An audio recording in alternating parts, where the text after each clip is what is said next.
RIMS 2 का जो प्रस्तावित स्थल है उसमें विरोध प्रदर्शन को देखते हुए विधि व्यवस्था को शांतिपूर्ण बनाए रखने के लिए व्यापक व्यवस्था की गई है। रिम्स 2 की जमीन पर चल रहे विवाद को लेकर जिस तरह से चंपई सोरेन ने यहाँ कार्यक्रम रखा रोपा करने का, उसके बाद प्रशासन ने चाक चौबंद इंतजाम रखे हैं। हमारे साथ एडीएम लॉ एंड ऑर्डर हैं। क्या इंतजाम किया है आप लोगों ने? और चारों तरफ बैरिकेड। रिम्स 2 का जो प्रस्तावित स्थल है उसमें विरोध प्रदर्शन को देखते हुए विधि व्यवस्था को शांतिपूर्ण बनाए रखने के लिए व्यापक व्यवस्था की गई है। अतिरिक्त पुलिस बल का प्रतिनियुक्ति किया गया है, अतिरिक्त मजिस्ट्रेट लगाया गया है, बैरिकेटिंग किया गया है, ड्रोन कैमरा लगाया गया है, सीसीटीवी लगाया गया है और धारा BNS 163 लागू किया गया है संपूर्ण क्षेत्र में।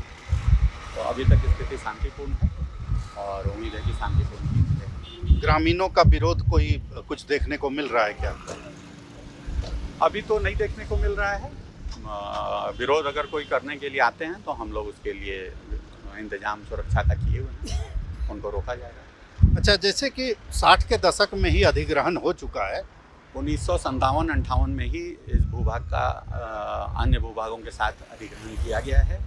इस संबंध में ग्रामीण जो नगड़ी के ग्रामीण हैं वो 3 बार हाई कोर्ट में जा चुके हैं, 1 बार सुप्रीम कोर्ट में भी जा चुके हैं अलग अलग रूप में, और सभी जगह से इनके केस को खारिज कर दिया गया है कि जो अधिग्रहण है वो सही हुआ है और जो भी रैयत उस समय के थे उन्होंने इसका मुआवजा भी प्राप्त कर लिया है। तो साफ तौर पर प्रशासन ने चाक चौबंद इंतजाम किए हैं और ये जो पीछे दिखाई दे रहा है ये ज़मीन है और इसी ज़मीन पर ये विवाद है। तो एडीएम लॉ एंड ऑर्डर ने साफ तौर पर ये कहा कि जिस तरह से 1957 में ही अधिग्रहण हो चुका है, इसके बाद प्रशासन की ये जिम्मेदारी बनती है कि इस तरह के कोई भी विरोध को रोका जाए और उसके लिए प्रशासन ने पूरी तरह से पुख्ता इंतजाम किए हैं।